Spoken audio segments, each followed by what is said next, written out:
பாட்டாளி மக்கள் கட்சி எப்படி உங்க பக்கம் திருப்பி எடுத்து போறோம்? ஏன்னா வந்து இப்ப எல்லா இடங்கள்லயும் எலெக்ஷன் அப்படின்னு இருக்கும்போது ஃபேஸா வந்து அங்க இருக்கிற இடத்துல உங்களோட ஃபேஸ் தான் அங்க இருக்கு. அதுக்காக தான் வந்து ரைட் டு பிரைவசி ஆக்ட்ல ஒரு கேஸ் கொடுத்துருக்கோம். என்னுடைய பணத்தை போடக்கூடாது, என்னுடைய சின்னத்தை போடக்கூடாது, கொடியை போடக்கூடாதுன்றதும் வழக்கு இருக்கு, வழக்குல இருக்கு. வழக்கு வந்து போட்டிருக்கோம். அது மட்டும் இல்லை, அவங்க அதை வந்து அதுதான் நான் இப்போ என்னோட கோவமே. ஐயா வேணும், ஐயாவோட புகைப்படம் வேணும், ஐயாவோட இது வேணும், ஆனா ஐயா மட்டும் வேணாம். ஐயாவோட புகைப்படம் வேணும், ஐயாவோட பேர் வேணும், ஆனா ஐயா வேண்டாம். இதன் மூலமா தான் குழப்பத்தை ஏற்படுத்துறாங்க. ஐயாவோட புகைப்படம் இல்லாம அவங்களால ஓட்டு கேட்க முடியாது.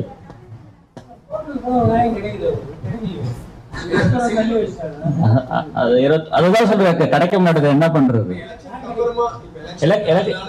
இதுக்கப்புறம் அதாவது சிவில் கோர்ட்ல இருக்குல்ல, நம்ம வந்து வாதாடி நம்ம உங்களுக்கு சொல்லியிருக்கேன். அப்பனுக்கு புள்ள பக்கு வைப்பாங்க,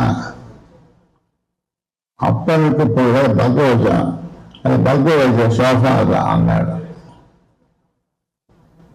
போலீஸ் சொல்லுவாங்க, இனிஷியேஷன் பண்ணிட்டு இருக்காங்க. எப்போ முடியும்னு தெரியல, யார் வச்சிருந்த அது யார் வச்சிருந்த அம்புமணிதான். அப்பனுக்கு புள்ள பக்கு வச்சு கேட்கற அளவுக்கு என்ன நடக்குது? தோத்துறேன், மக்களை பார்க்கறேன். வேட்பாளர்கள் பிரச்சாரத்துக்கு போற இடங்கள்லாம் அன்புமணி ராமதாஸ் தடுத்து நிறுத்தி நீங்க பிரச்சாரம் பண்ணக்கூடாது, கொடியும் சின்னமும் எங்களுக்கு தான் இருக்குது தொடர்ச்சியாக பிரச்சனை பண்ணி வராங்க. இதற்கு நீங்க என்ன நடவடிக்கை எடுத்தீங்க, என்ன சொல்றீங்க?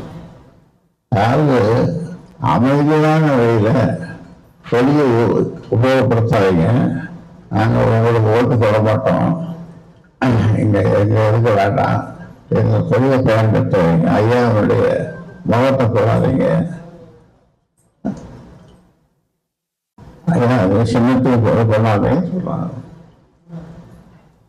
அவங்க வந்து பண்றது வந்து அராஜகம். அதாவது அந்த அடிதடி பண்றாங்க.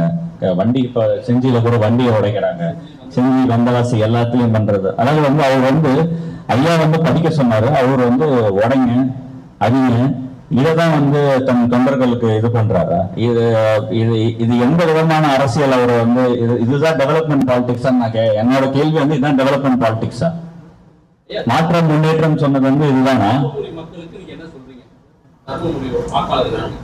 தருமபுரி வாக்காளர்களுக்கு சிவமுறை சொன்னம் வெற்றி பெறணும். நலமுறை தொகுதியினுடைய தொகுதியில் இருக்கிற சரவணன் வெற்றி பெறணும். அதுதான்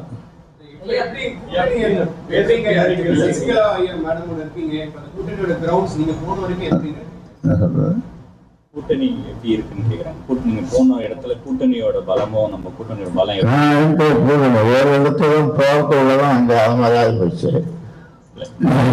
சேலம் அவருடைய பேசும்போது தான் அந்த மாதிரி அந்த தலை சொற்றம் ஏற்பட்டது. மற்ற இடத்துக்கு போயிருந்தேன், நீங்க தயாரிக்க வேண்டியது நல்ல பேர் சொல்ல முடியும். மற்ற இடத்துல நான் போனதுக்கு கூட்டணி பலமும் ஐயாவுக்கான ஆதரவு என்னைக்குமே ஐயாவுக்கு மட்டும்தான் இருக்கு. ஐயா அவங்க எல்லாருமே என்ன சொல்றாங்க, ஒரு வெள்ளத்த கடா மாறலப்பா இதுன்ற ஒரு எல்லாருமே சொல்றாங்க. அதே நேரத்துல எல்லா பெற்றோர்களும், அதாவது வந்து ஒரு பிள்ளையை பெற்ற ஒரு அப்பாவும் இது தனக்கு நடந்துருமான்ற பயத்தினாலே இது மாதிரி ஒரு இவரை வந்து சப்போர்ட் பண்ணக்கூடாதுன்றதுல இந்த பாட்டாளி மக்கள் கட்சி சொன்னவங்க ரொம்ப தெளிவா இருக்காங்க. சிலிண்டர் சின்னமா மாம்பழம் சின்னமா அதெல்லாம் கிடையாது. இங்க ஒரே ஒரு விஷயம் தான், ஐயா சொன்னா சிலிண்டர், ஐயா சொன்னா மாம்பழம், ஐயா சொன்னா யானை, இது மாதிரிதான் இருந்திருக்கு. சோ இப்ப ஐயா சிலிண்டர் சின்னம் சொல்றாரு, அதனால சிலிண்டர் சின்னம் மட்டும் தான் ஜெயிக்கும். பாமக அப்படின்ற கட்சி பலவீனம் அடையும் போது அதாவது அந்த இடஒதுக்கீட்டு கோரிக்கைக்கு ஒரு பின்னடைவு வருதா? பாட்டாளி மக்கள் கட்சி பலமா இருக்குது, பலவீனம் அடையலை. அந்த கோரிக்கையை நிறைவேறும், அது வெற்றி பெறும்.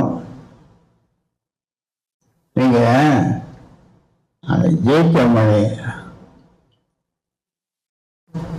செயல் தலைவர் உங்களெல்லாம் பார்த்து சில வார்த்தைகள் பேசணும்னு நினைக்கிறாங்க. அந்த இடத்துல அங்கே உட்காருங்களா, அந்த இடத்துல போறீங்களா, அவர்தான் அவரை ஈட்டியால மாறுல பல இடத்துல முதுகுல பல இடத்துல ஈட்டியால கத்தியால குத்தி குத்தி குத்தி எனக்கு அது ஏற்பட்டுதான். ஆனால் நான் தாங்கிக்கிறேன், அவரும் தான் தாங்கிக்கிறாரு. அவர் என்ன சொல்றாருன்னு கொஞ்சம் தயவு செய்து அப்படியே விடுப்போம். சரி, அதை விடுங்க. அப்போது அங்கே ஐயா, ஜி.கே. மணி அவர்களை வந்து தொடர்ந்து துரோகி அப்படின்னு சொல்றாங்க அவங்க. கிளியரா சொன்னாங்கல்ல, அவரு துரோகி கிடையாது. இன்னைக்கு உண்மையுமே ஐயா கூட இருக்கிறவங்க யாருமே துரோகி கிடையாது. ஐயாவை துரோகின்னு சொல்றவங்கதான் முதல் துரோகி. நல்லா புரிஞ்சுக்கணும், அவங்கதான் முதல் துரோகி. நாங்க என்ன அனுபவிக்கிறதுக்காக இங்க இருக்கிறோம் நீங்க நினைக்கிறீங்க? அவர் என்ன அனுபவிக்கிறதுக்காக இருக்கிறாங்கன்னு நினைக்கிறீங்க? நீங்க எல்லாரும் வெளியில அனுப்பிச்சு தனிமைப்படுத்தினா ஐயா என்று சொன்னாரு, நான் எப்ப சாவன் தான், அதுக்காக காத்திருக்கிறாங்க. அதை நீங்க நடக்க விடாம நாங்க இருக்கிறதுக்கு தான் நாங்களும் சரி, கௌரவ தலைவர் ஜி.கே. மணியும் சரி, செயல் தலைவர் இங்க இருக்கிறதுக்கு ஒரே காரணம். யோசிக்காரமா இந்த தேவையில்லாம யோசிக்க நம்பிட்டு. ஆனா உண்மை கேட்டுக்கிறாங்க, 103 வயசு வரைக்கும் இருப்பீங்க அப்படின்ட்டு ஜோசியார சொல்லலான்ட்டு என் மகன் சொல்றது. இன்னும் சில பேர் பார்த்துட்டு சொல்லுவாங்க, 103 வயசு 103 வயசுக்குள்ள என்னென்ன பொய் சொல்லி என்னென்ன போலி சொல்லி என்ன பண்ண போறாங்கன்னு தெரியல. ஏன்னா இப்பவே ஜி.கே. மணியை மாரில் குத்துற மாதிரி ஈட்டியார இன்னும் மாரில் குத்தி, பின்னாடி குண்டூரில் ஈட்டியார குத்தி ரணமா இருக்கிறோம். இது ரொம்ப ரணமாகி போயிருக்கு. இதை சொல்லி ஆயிரத்துக்கு என்னுடைய பெரிய மகளை இங்கே எனக்கு ஒரே வச்சுட்டு இருக்கேன். நீங்கள் கொஞ்சம் தயவுசெய்து அங்கே போங்க. ஜி.கே. மணி